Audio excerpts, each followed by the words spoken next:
Book of Heaven, Volume 7, October 14th, 1906.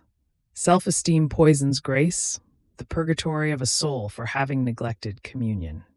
As I was in my usual state, I found myself outside of myself with baby Jesus, and he seemed to say to a priest, "Self-esteem poisons grace in you and in others. In fact, since by your office you must administer grace, if souls detect that what you say and do, you do in order to be esteemed, and it can easily be detected when this poison is present, grace does not enter alone, but together with the poison that you have. So instead of rising again to life, they find death. It is necessary that you strip yourself of everything in order for you to be filled with the all, which is God. And by having the all within you, you will give the all to all those who will come to you. And in giving the all to others, you will find everything at your disposal, in such a way that no one will be able to deny you anything, not even esteem.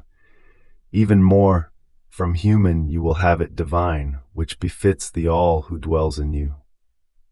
After this, I saw a soul from Purgatory, who upon seeing us hid and shunned us, and the blushing she felt was such that she was as though crushed.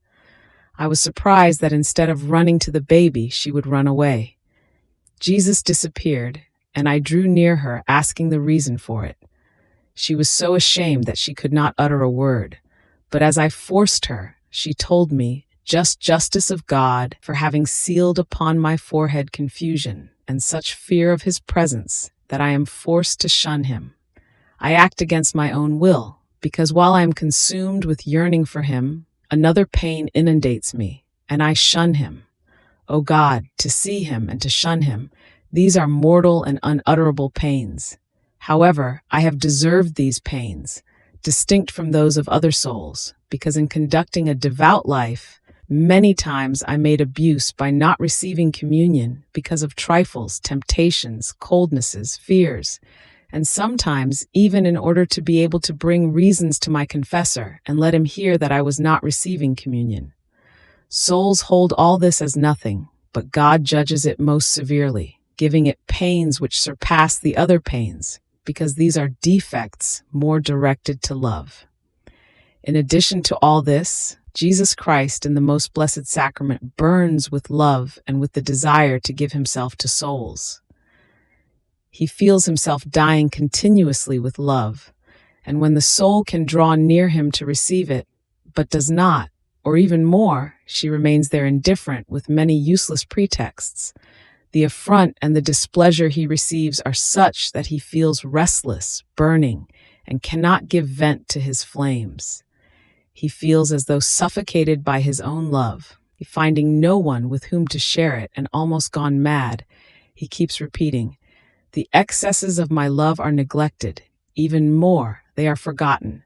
Even the ones who call themselves my spouses have no yearning to receive me and to let me pour myself out with them at least. Ah, in nothing am I requited. Oh, I am not loved.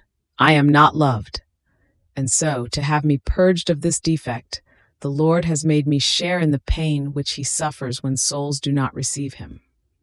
It is a pain, it is a sorrow, it is a fire, such that it can be said that the very fire of purgatory compared to it is nothing. After this, I found myself inside myself, all stupefied, thinking about the pain of that soul, while here with us neglecting communion is really held as nothing.